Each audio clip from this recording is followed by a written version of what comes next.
Bonsoir à tous, bienvenue dans cette nouvelle vidéo, nouvel épisode de On se pose et on discute, toujours pas d'invité, désolé, ça arrivera un jour, ne vous inquiétez pas. Cette fois-ci, on va pas s'attaquer à 3 news, je vais arrêter de faire ça, j'ai plutôt préféré me concentrer sur un seul sujet, que je vais essayer de creuser un peu plus, essayer de rendre ça un peu plus intéressant, un peu plus pertinent, faire les choses bien quoi. Nouvel épisode de On se pose et on discute, et cette fois-ci, on va parler des agressions sexuelles. Parce que en ce moment, on est en train de vivre un nouveau mouvement de libération de la parole des victimes. Tout a commencé avec Camille Kouchner, qui a écrit un livre sur son père qui aurait violé son frère jumeau, donc qui aurait commis un acte d'inceste. On a Gérard Depardieu qui est mis en examen pour une affaire de viol. Une enquête a été ouverte contre Patrick Poivre d'Arvor pour viol également. Qui d'autre? Richard Berry a été accusé de viol par sa fille. On a le mouvement Sciences Sport sur Twitter qui a un peu explosé, où ont été racontés les différents viols qui ont eu lieu sur le campus de Sciences Po. Il y a eu un mouvement aussi Balance ton porc mais homosexuel, je me souviens plus du nom, je suis désolé, qui a aussi pas mal marché sur Twitter. D'ailleurs le mec qui a lancé est un mec de Nanterre, donc de ma fac, et il s'est suicidé, donc petite pensée pour lui. Et donc voilà, on constate un nouveau mouvement de libération de la parole des victimes, et ça soulève toujours les mêmes questions, il y a toujours les mêmes questions qui interviennent, et donc on va essayer d'y répondre, ou en tout cas de s'y intéresser. Et donc, on va voir ça dans ce nouvel épisode dont on se pose et on discute, mais avant ça, générique. J'ai pas de générique pour ce truc. Pas de générique. D'abord, on va essayer de répondre à une première question, ou en tout cas à une première idée, c'est quand on parle d'agression sexuelle, c'est souvent un discours assez binaire, c'est souvent homme contre femme, c'est souvent les femmes qui sont victimes des hommes. Et déjà, est-ce que c'est vrai ? On a le droit de se poser cette question. Ce sera intéressant de la mettre en relief avec d'autres stats. Ce qu'on va faire évidemment, vous me connaissez. J'ai fait mes petites recherches et donc je vais vous donner quelques chiffres. Bon, déjà on connaît tous la stat, une femme meurt sous les coups de son mari ou de son conjoint tous les 3 jours. En ce qui concerne les hommes, un homme meurt sous les coups de sa conjointe tous les 13 jours. Et concernant les couples homosexuels, c'est-à-dire gays et lesbiens, c'est à peu près les mêmes chiffres, c'est assez intéressant d'ailleurs. En 2015, une étude américaine a affirmé que entre 25% et 40% de femmes d'un couple lesbien ont été victimes de violences conjugales. Et concernant les hommes, c'est entre 26,9% et 40%. Donc c'est à peu près les mêmes chiffres. Ça c'est intéressant, ça montre que ça ne vient pas que des hommes. Mais les femmes restent quand même très touchées par ce problème. Mais je trouve ça dommage que quand on évoque cette question, on la fasse que sous l'angle de la femme. Je cherche pas du tout à essayer de nous dire qu'un tel souffre plus qu'un tel. Je fais pas une bataille de la souffrance. Je trouve juste dommage que pour un débat de cette importance-là, d'occulter une partie des victimes. Je pense qu'il faut qu'on les prenne en compte. Des hommes aussi se font violer, des hommes aussi subissent des agressions. Pareil pour des homosexuels. Donc essayons de converger tous ensemble dans cette lutte contre les agresseurs. Et c'est un peu le premier reproche que je pourrais faire au débat sur les agressions sexuelles en ce moment. Je trouve que le débat, ou en tout cas la tournure que prend le débat dans notre société, c'est un débat très polarisé. On va vraiment essayer d'opposer les hommes aux femmes, on a l'impression que c'est un match de foot, comme si tous les hommes étaient contre toutes les femmes, avec un peu ce mouvement men are trash, etc. Et je trouve ça dommage, je trouve ça bête de faire ça, plutôt que d'essayer de scinder la population en deux et de créer un conflit. Essayons de se mettre tous ensemble contre les agresseurs qui menacent notre société. Et je trouve ça dommage de pas le faire. Et de tomber dans la facilité du clash. Faudrait trouver d'autres solutions. Enfin bref. Et donc, une fois qu'on a un peu nexté cette question, la question principale que soulèvent les agressions sexuelles, c'est relatif au sentiment d'impunité que ça invoque. Dans les 3 quarts des bouches des victimes, l'idée qui en ressort, c'est qu'elles n'ont pas l'impression d'avoir été entendues ou pas l'impression d'avoir été considérées comme elles auraient dû. Je sais pas, t'as ce sentiment que de la part de la justice, il y a un manque de considération des victimes. Et est-ce que c'est vrai ?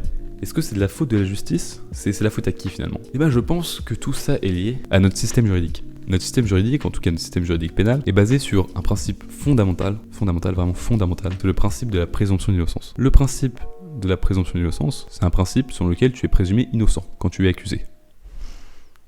Merci. Non. En gros, c'est-à-dire que si on t'accuse, tu es considéré comme innocent jusqu'à ce qu'on ait prouvé ta culpabilité. Et c'est à la partie qui t'accuse de prouver que tu es coupable. Toi, tu as rien à faire, on doit prouver que tu es coupable. Et si c'est pas fait, t'es relâché. Et déjà ça soulève beaucoup de questions et on comprend vite que ça pose problème dans le cas des agressions sexuelles. Parce que comment tu prouves une agression sexuelle ? Comment tu prouves un viol ? Tu peux pas prouver un viol. C'est très rare, c'est quasiment impossible. Un viol, c'est une pénétration sans consentement. Enfin, l'agression sexuelle tourne autour du consentement. Comment tu prouves que t'as pas été consentant ? Quelle preuve tu peux apporter ? À part si tu t'es filmé ou que tu es fait remplir un formulaire. Mais ça, encore heureux, ça se fait pas, n'existe pas. Et la seule solution qu'on pourrait apporter à ce problème, c'est de faire comme dans Black Mirror et de se filmer avant de faire quoi que ce soit avec quelqu'un. Comme ça, on est sûr de pas se faire emmerder. So listen, if you're okay with it, this is relationship 5 for me, and I found it's best to have sex straight away up front. Right. Kind of breaks the ice. Gives an early overview of compatibility and so on. Yep. So I'm consenting to everything now. Whenever you feel comfortable with doing the same, you should... Et bon, ce serait très grave d'en arriver là quand même. J'espère bien qu'on trouvera d'autres solutions pour ne pas avoir en arriver là. Parce que si on en arrive là un jour, c'est ciao les mecs, je m'envole, je me casse. Et donc, il y a déjà ce problème. Tout ce qui touche au problème de la preuve, d'autant plus que les agressions sexuelles sont souvent des choses tellement violentes qui ont un tel impact sur les victimes que souvent c'est très rare. Ça n'arrive quasiment jamais qu'une victime d'agression sexuelle porte plainte dans l'heure qui suit ou dans des jours qui suivent. Souvent, elles font face à un déni de la réalité ou elles font face à une amnésie post-traumatique, ce qui fait que pendant un certain temps, leur cerveau va effacer cette partie-là de leur vie et ça va ressurgir des années plus tard. Et comment tu prouves déjà qu'un viol de base, enfin une agression sexuelle, déjà qu'une agression sexuelle de base est compliquée à prouver, alors t'imagines de prouver un viol ou une agression sexuelle ou un attouchement des années après? Tu ne peux pas prouver ça. Ça peut prendre des années. Il y a des cas d'amnésie post-traumatique, des personnes qui se réveillent après 30 ans après les faits. Là, en plus, il y a l'enjeu de la prescription qui arrive. C'est-à-dire qu'en droit pénal, il y a une prescription. C'est-à-dire que la prescription, c'est l'extinction d'une infraction par l'effet du temps. Et dans le cas des agressions sexuelles, en tout cas le viol, on va prendre l'exemple du viol. Le viol, c'est un crime. Donc c'est prescrit au bout de 20 ans. Et donc toutes les personnes qui portent plainte plus de 20 ans après que les faits aient lieu, il peut y avoir une enquête, mais ça n'aboutira jamais. Il n'y aura jamais de condamnation. Donc c'est très compliqué à prouver. Donc avec le principe de la présomption d'innocence, l'accusé est protégé. Ça veut dire c'est le principe. Mais donc dans le cas là, un potentiel agresseur est bien protégé. Ça protège particulièrement bien dans le cas des agressions sexuelles. Et les seules solutions qu'on pourrait apporter à ce problème, c'est soit par le biais de l'innovation technologique, c'est-à-dire trouver un moyen de prouver de manière quasiment certaine que tu as été violé. Je ne sais pas, scientifiquement peut-être qu'on arrivera un jour à trouver une solution. Mais non, même parce qu'il y a une question de consentement. Je ne sais pas, pour moi, l'une des seules solutions qu'on pourrait apporter, c'est de mettre en place une présomption de culpabilité dans le cadre des agressions sexuelles. C'est-à-dire que si tu es un jour accusé d'agression sexuelle, tu es de base considéré comme coupable. Et c'est à toi de prouver ton innocence. Mais faire ça, pour moi, ce serait une erreur fatale. Ce serait une erreur fatale qui mettrait en péril notre droit actuel, parce que ça soulève une question un peu plus philosophique. C'est est-ce que vous préférez vivre dans une société où une personne coupable est en liberté, ou où un innocent est en prison? Pour moi, la question est vite répondue, elle est très vite répondue. Moi, je préfère 1000 fois vivre dans une société où un potentiel coupable est en liberté qu'un innocent en prison. On se rend bien compte que le cas des agressions sexuelles dans le droit actuel, dans le droit de notre société, c'est une faille. Il y a une faille juridique dans ce domaine-là. On ne sait pas très bien, on n'arrive pas encore à la combler. On ne sait pas bien sanctionner ces crimes. Et voilà. Et je pense que c'est triste à dire, ça peut paraître très fataliste. Je suis le premier à m'attrister de ce constat, mais je pense qu'on n'y arrivera jamais. On ne pourra jamais combler ce vide-là. Et il faut accepter de vivre avec des individus dangereux. Et accepter de vivre avec l'idée que ces individus dangereux seront peut-être jamais punis pour leurs actes. C'est triste, c'est très triste. C'est assez horrible même.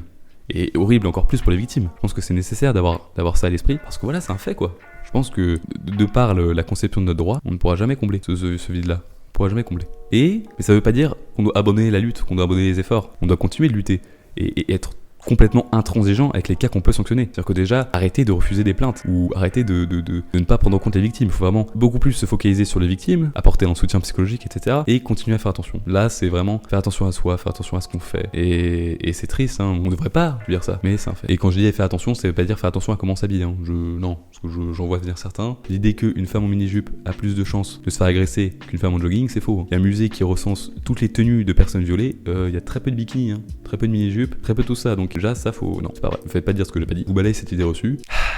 Ça fait du bien. Dernier point que j'aimerais aborder, c'est la lutte, justement, lutter contre ça. Mais si on doit lutter contre ce problème, eh bien il faut le faire, je pense, en privilégiant la vérité et en ne manipulant pas les infos. Et c'est un peu la tendance qu'il y a parfois chez certains groupes féministes d'interpréter des projets de loi, différentes choses comme ça, pour desservir un but politique, et ça dessert la cause finalement. Et quand je dis ça, je vise essentiellement ce qui s'est passé récemment avec un projet qui a été présenté au Sénat, qui est un projet qui établissait un principe de non-consentement pour toute personne de moins de 13 ans. C'est-à-dire que s'il y avait un acte sexuel avec une personne de moins de 13 ans, elle serait d'office considérée comme un viol. Quand ce projet de loi est sorti, on a eu énormément de groupes féministes sur Instagram, sur Twitter, qui se sont plaints de comme quoi le Sénat abaissait l'âge sexuel à 13 ans. Comme quoi toute personne de plus de 13 ans était considérée de base comme consentante selon la loi française. Elles auraient raison de s'indigner si c'était le cas, mais c'est pas le cas, c'est totalement faux. Et répandre cette idée est mauvaise, et je ne peux pas croire qu'elle ne le savait pas. Pourquoi ? Parce que actuellement, ce texte vient au contraire à durcir la législation qui est déjà en place. Parce que en droit, il y a déjà une loi, un principe juridique qui dit que tout acte sexuel envers un mineur de moins de 15 ans et 3 mois est considéré comme une atteinte sexuelle, et c'est un délit puni de 7 ans de prison. Donc là, avec cette proposition proposition de loi adoptée par le Sénat qui considère tout acte sexuel envers un mineur de moins de 13 ans comme un viol, ça vient renforcer la législation déjà en place. Et ça vient pas du tout abaisser l'âge sexuel légal, enfin l'âge du consentement sexuel légal, c'est pas vrai. Et je ne peux pas croire que toutes ces personnes-là, toutes les personnes qui ont répandu cette nouvelle, n'étaient pas au courant de ce qu'elles disaient. Elles ont bien conscience que ça venait appuyer un texte plutôt que d'abaisser et de maintenir une soi-disant culture du viol. Et je trouve ça malhonnête de se servir de ce genre de projet pour desservir un but politique en cachant ça sous des bonnes valeurs, sous on veut la protection des femmes, etc. Je trouve ça malhonnête. Et c'est dommage que j'ai pas d'invité, que j'aurais bien aimé un représentant ou une représentante de ce genre de mouvement pour discuter avec lui ou avec elle, enfin bref. Mais voilà, battons-nous tous ensemble contre ce problème, contre cette menace, mais battons-nous en étant fair-play, en ne répandant pas de fake news. L'histoire concernant ce projet de loi du Sénat, c'est tout simplement une fake news et ça ne sert pas. Ça dessert ce mouvement noble, cette lutte, on doit tout savoir et ça la dessert, je trouve ça dommage.